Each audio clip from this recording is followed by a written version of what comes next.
मंडळी, एक प्रश्न विचारतो. जेव्हा मराठीतला सर्वात मोठा ब्लॉकबस्टर ठरलेला चित्रपट 130 कोटी कमावतो, त्याचवेळी एक छोट्याशा चित्रपटाची निर्माती 3 दिवसात 20 कोटी कमवल्याचा दावा करतात आणि काउंटरवर शो सुद्धा दिसत नाही, तेव्हा माझ्यासारखा एक यूट्यूबर क्रिटिक्स म्हणून प्रश्न पडतो की हे बरोबर आहे की चुकीचं आहे. खरं तर आपण याच व्हिडिओमधून आज 4 चित्रपटांचा खरा हिशोब मांडणार आहोत. मी शुभम चिंचोले स्वागत करतो मित्रांनो माझ्या युट्यूब चॅनलवरती. शेवटपर्यंत हा व्हिडिओ नक्की बघा. सगळ्यात आधी सुरुवात करूया मराठी सिनेमाच्या सर्वात मोठ्या रेकॉर्ड ब्रेकर सोबत. रितेश देशमुख दिग्दर्शित 1 मे 2026 रोजी महाराष्ट्र दिनी प्रदर्शित झालेला ट्रॅक टॉलिवूड नुसार 36 दिवसांच्या थिएटर रन मध्ये राजा शिवाजीने एकूण जवळपास 110 ते 120 कोटींची क्रॉस कलेक्शन केली आहे. अवघ्या 22 दिवसातच नागराज मंजुळेच्या सैराट याचा जो विक्रम होता तो मोडत मराठीत सर्वाधिक कमाई करणारा चित्रपट ठरलाय. संजय दत्त असेल, अभिषेक बच्चन असेल, विद्या बालन, सलमान खान हे सगळे एका मराठी चित्रपटात आणि रिझल्टही तसाच आला. हे रिअल नंबर आहेत मित्रांनो. जसे की ट्रॅक टॉलिवूड, बुक माय शो, सॅकनील या सगळ्या प्लॅटफॉर्मवर हे सगळं व्हेरीफाईड होणार आहे. तसंच देऊळ बंद 2 प्रवीण तरडे दिग्दर्शित हा चित्रपट शेतकरी आत्महत्यासारख्या गंभीर विषयावर बोलतो आणि लोकांनी त्याला हृदयापासून सुद्धा स्वीकारले. 21 मे 2026 रोजी देऊळ बंद हा चित्रपट प्रदर्शित झालाय. गेल्या 26 दिवसात देऊळ बंद 2 ने एकूण जवळपास 85 कोटीची कमाई केली आहे आणि येत्या काही दिवसात हा चित्रपट 100 कोटीचा टप्पा ओलांडताना असा अंदाज आहे मित्रांनो. एक क्रिटिक्स म्हणून एक गोष्ट सांगतो, जेव्हा 3 आठवड्यानंतरही थिएटर हाऊसफुल असतात तेव्हा कॉन्टेंट हे खरे असतात.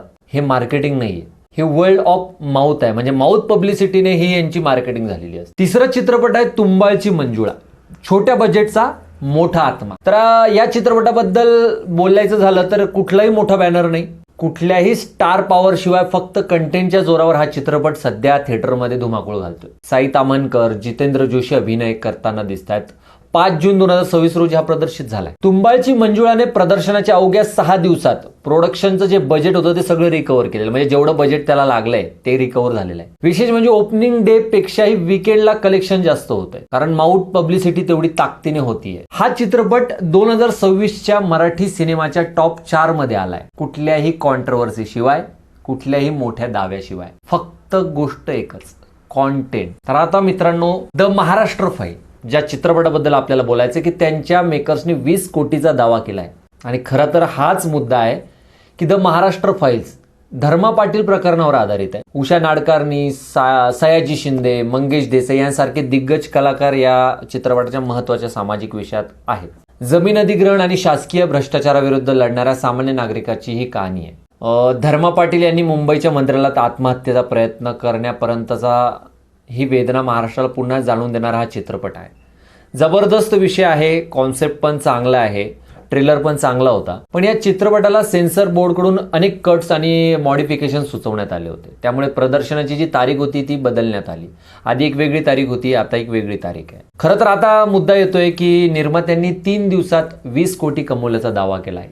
ही गोष्ट तुम्हाला एक व्ह्यूअर म्हणून एक थोडं आधीच्या चित्रपटाचं जर कंपॅरिझन केलं तर काय वाटतं मित्रांनो, खरी आहे का खोटी आहे? कंपॅरिझन करायचं झालं तर मंडळी, राजा शिवाजी सारख्या चित्रपटाने 75 कोटीच्या बजेटमध्ये रितेश देशमुख सारख्या टॉप स्टारच्या ज्या चित्रपट मराठीमध्ये सुद्धा होता, हिंदीमध्ये सुद्धा होता, तर त्याचं कलेक्शन 40 कोटी होतं. देऊळ बंद 2 ज्याने मराठी सिनेमात एक नवीन रेकॉर्ड केला, त्याने 5 दिवसात 20 कोटी कमवले. तुंबाळची मंजुळा ज्याला कुठलाही स्टार पॉवर नव्हतं, त्या चित्रपटाचे संपूर्ण 6 दिवसाचे अर्निंग होते काही कोटींमध्ये.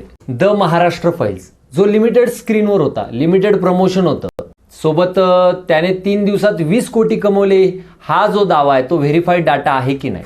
कारण बुक माय शोवर काउंटरवर शो दिसत नाहीये, तर हा आकडा आला कुठून? खरं तर मी हा चित्रपट वाईट आहे असं नाही म्हणत आहे. विषय महत्वाचा आहे, कलाकार दिग्गज आहेत, पण एक जबाबदार क्रिटिक्स म्हणून मी हे प्रश्न विचारणार नाही तर कोण विचारणार?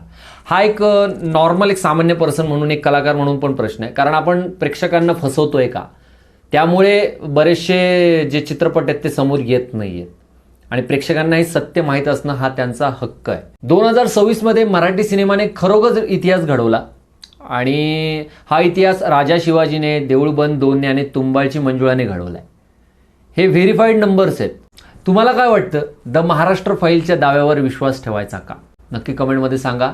व्हिडिओ आवडला असेल तर लाईक करा, शेअर करा आणि चॅनलवर फर्स्ट टाईम आला असेल तर चॅनल सबस्क्राईब करायला विसरू नका मित्रांनो. जय महाराष्ट्र.